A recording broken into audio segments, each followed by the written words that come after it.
In last week's video, I gave you the very specific signs, the signals to be aware of that indicate you are on the verge of burnout.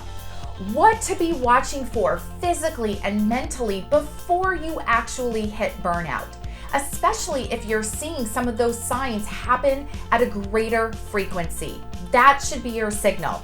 So today, if you are experiencing those, you're aware, acknowledging them, you need to immediately change course to mitigate that burnout.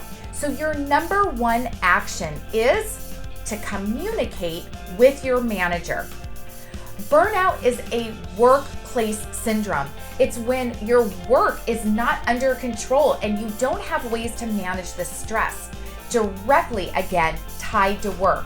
So your number one first step that you should be taking is communicating with your manager.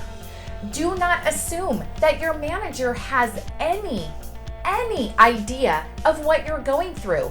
Not even to know exactly what type of tasks, responsibilities, or what's on your plate. Even though they have a general sense, they don't know what your day in and day out looks like.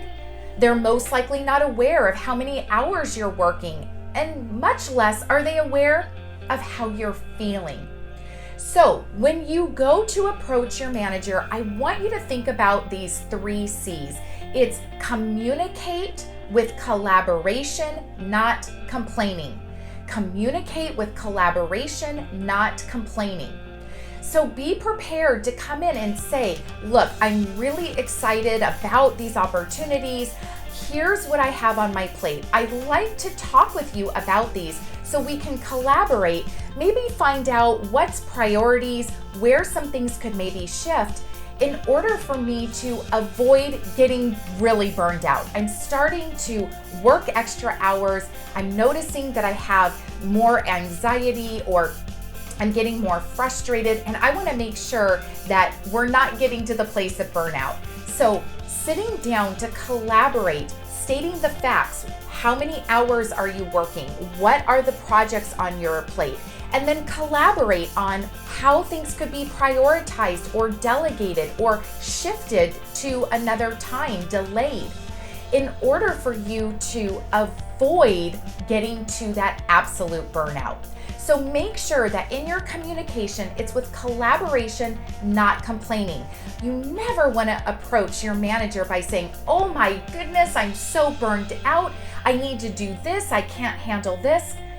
We never want you to exhibit, first of all, signs that might indicate you just can't handle it, right? And certainly if you're on this verge, it's not to say that you're not a strong person, but when you approach it via complaining, it can come across that you're not capable.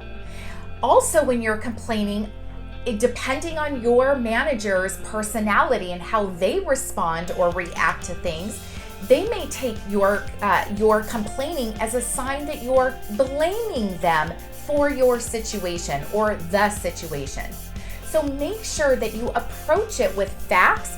State how much you love working there, you love working on their team, but these are the facts of what's in front of you, and how can you collaborate together to find a solution that's going to work for you, your manager, and your organization overall. Communicate with collaboration, not complaining. I'm here to take burnt out executives and turn them into top-tier leaders. Until next time.